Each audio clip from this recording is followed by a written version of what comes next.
Michael Penix Jr. out of Washington is considered one of the top quarterback prospects in the 2024 NFL Draft, but his draft stock has been falling as of late. So today on Steelers Talk, I'm going to be going over his full scouting report, the pros, the cons, his pro comps, and make sure you guys stick around because I'm going to tell you the reason why Michael Penix Jr. might fall to the Pittsburgh Steelers all the way back in the second round. But before I get into Penix's profile today, let me know down there in the comment section, should the Steelers take a quarterback within the first 3 rounds? Give me a yes or give me a no to kick off today's show. And with that, let's start with Michael Penix's profile here, where he's 23 years old. He's going to be 24 by the start of this season. He's 6'3", 214 pounds, so he brings some good size to the table here. His Pro Football Focus grade last year, a 91.1. That is an elite grade, and it ranked 11th out of 307 college quarterbacks last year in the NCAA. And then you look at the big board ranking right now, he's projected to be a second-round pick by Pro Football Focus, 47th overall,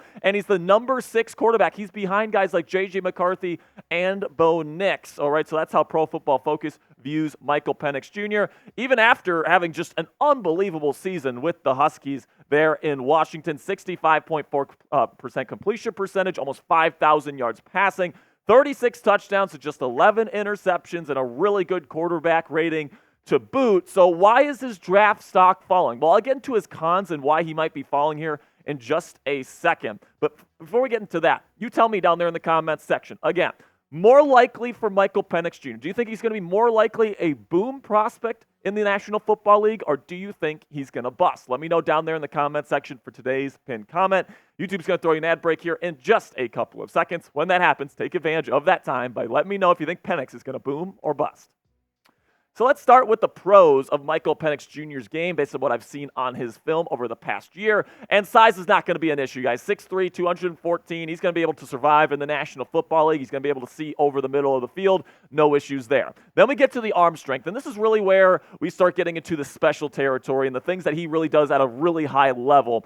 Super strong arm, and then he also pairs a really great arm strength, and he can throw it 60, 70 yards down the field with a very quick release, which allows him to stay in the pocket for as long as possible. And, you'll see many times on his film, there's a defender bearing down on him, and he'll wait to the very last second and then just throws it right at the last second, flick of the wrist, super quick release. And that's definitely something that NFL teams look for in their quarterbacks so they can get rid of it, and it buys them more time in the pocket. And then you add that with the arm strength, man, that's just absolutely unbelievable. But, it's not just enough to have a strong arm. You have to be accurate with it, and that's what Michael Penix Jr. does better than just about anyone else in this year's draft class. I mean, I love Drake May, and I love Caleb Williams' deep balls, but this guy gives them a run for their money in terms of deep ball accuracy. It's always put on a dime. He always puts it with perfect trajectory. It's just really a marvel to see. And if he's going to be a successful quarterback in the National Football League, it's going to be winning from the pocket and throwing the ball down the field. That's what Michael Penix Jr. does better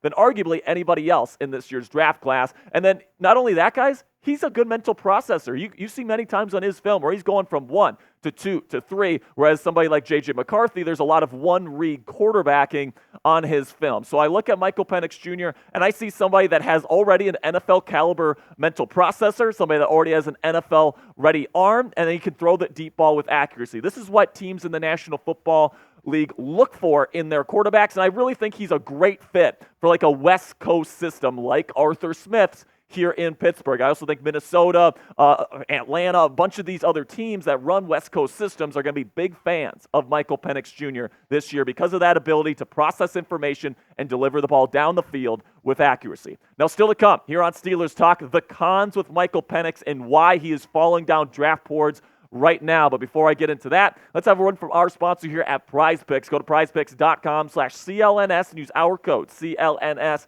for first deposit match up to $100 today. Football season is officially over, folks, but the fun on Prize Picks never stops as you can enhance your viewing experience for things like March Madness, NBA basketball, MLB baseball when it starts getting going again, and even NASCAR with our friends at Prize Picks, which is a skill-based, real money, daily fantasy sports game. And if you're wondering how it works, Here's how you play. You pick 2 to 6 players, and if they'll go for more or less than their prize picks projection, you can even win up to 25 times your money on any entry. So this is my entry for tonight's game between for Trae Young and Jaylen Brown. I'm going to take the less on Trae Young. I'm going to take the more on Jaylen Brown. So you guys can get your projections in for tonight right now by going to prizepicks.com/CLNS and use our code CLNS for a first deposit match up to $100 today. With Prize Picks, it takes less than 60 seconds to make your picks. So get started right now. Go to prizepicks.com/CLNS and use our code CLNS for a first deposit match up to $100 today. So let's start with the cons here with Michael Penix Jr. with the injury concerns. And this is definitely going to be the thing that either makes him a top 15 pick, in my opinion, in this year's draft, or it's going to make him a second-round pick because he's had a lot of injuries to that knee. You remember back in his days with Indiana, he was a mobile quarterback. He could run that thing, but after a bunch of leg injuries throughout his time in college, he's been reduced to a pure pocket passer, and to his credit, he developed in that way with the Huskies there in Washington. But these injury concerns here, if he goes into the combine this weekend here and in those medical checks and his knee does not check out, there are a lot of teams that will just straight up take him off of their draft boards. So that's a reason why he might fall. Also, inconsistent pocket presence. Now, in the Texas game, he had some really great flashes of moving up in the pocket, feeling pressure, and then delivering a strike down the field. But you don't see that consistently on his film, all right? He likes to, he likes to take his drop and then he likes to throw it, whether that be to a check down or to his first read. You don't really see a whole lot of moving up in the pocket, pocket manipulation, stuff that you saw Tom Brady do for many, many years, things you see Patrick Mahomes do at an elite level right now. That's not something that Michael Penix does well, and that's definitely a trait that most star quarterbacks in the National Football League possess.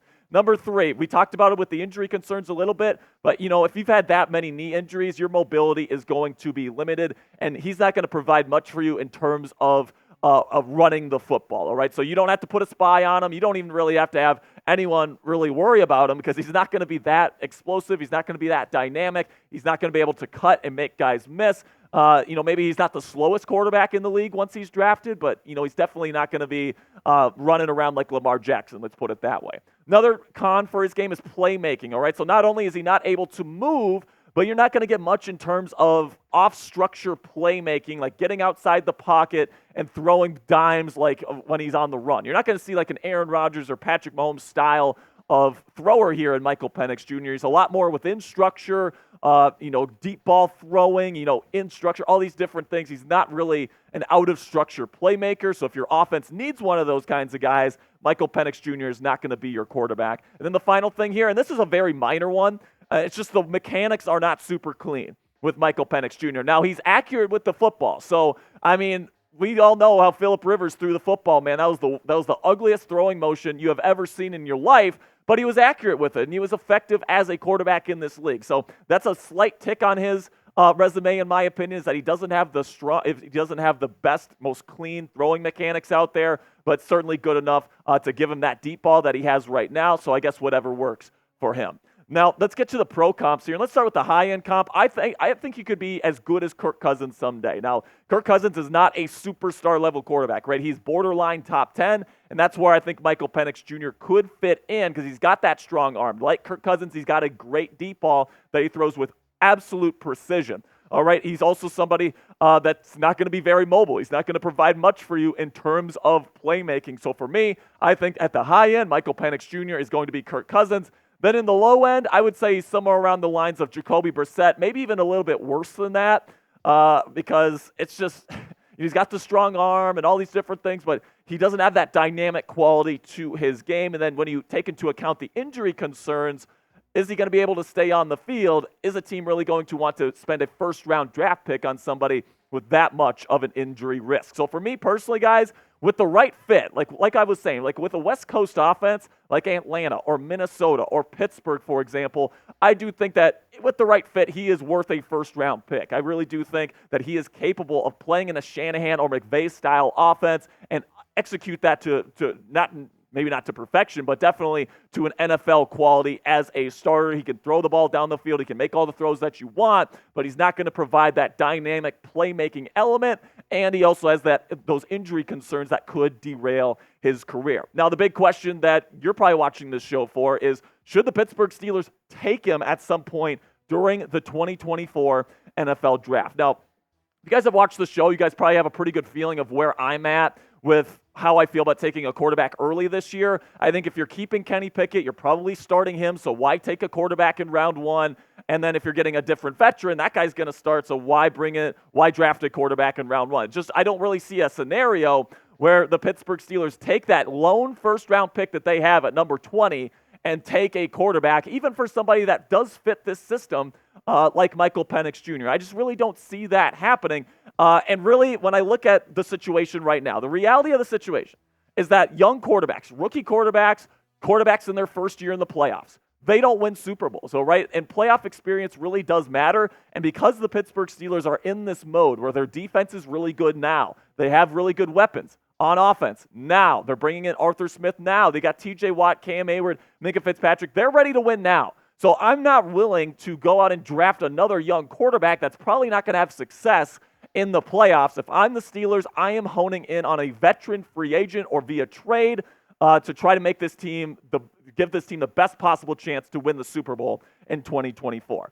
However, if the Steelers can take care of the other needs that they have on their roster right now in free agency, I could potentially see them making a move to maybe take a quarterback early on in the 2024 NFL Draft. And what positions need to be filled? You need another starting outside corner. You need a new left tackle or right tackle, depending on how you feel about Broderick Jones. You need a new center, and you need a safety. All right, whether that be Patrick Peterson or somebody else, you need to figure out that second safety position this offseason. These positions absolutely must be filled. All right, if you haven't addressed one of these yet, do not take a quarterback. Period. All right, so that is my philosophy. But if they take care of all this, let's say they get Kenny Moore, Trent Brown, Aaron Brewer, and they keep Patrick Peterson. All right, they've got all those positions figured out. What if they try to trade back into round one for Michael Penix Jr.? Maybe they take another corner at number 20, and then they trade up to number 32, where they get another year of contract control on Penix's contract. He's a good fit for the offense. And really, if you have like a guy like Russell Wilson, for example, on the vet minimum, you could bring him in as the short-term solution, and then Michael Penix Jr. at number 32, you can bring him in. You got an extra year of contract control. He could take over for Russell Wilson once he's eventually done here in Pittsburgh. So that's probably what I would do if I were the Pittsburgh Steelers. I think what it would cost is probably a second-rounder and one of your fourth-rounders this year to move up. Now, who knows if the Chiefs really want to trade that pick? Maybe they want to take a receiver, another weapon for Mahomes. Who knows, right? But if they want to trade out of there, I could see the Steelers potentially getting Michael Penix Jr. there at number 32, especially if they've already figured out the other needs on their roster this offseason. Now, let me know down there in the comment section. UBGM Omar Khan, would you accept this trade from the Kansas City Chiefs? Type A for accept or type D for decline. Let me know what you guys think down there in the comments. That'll be it for today's show, guys. Thank you so much for all of your support. Make sure you guys click that subscribe button for more in-depth scouting reports on all the top Steelers draft targets throughout the 2024 offseason.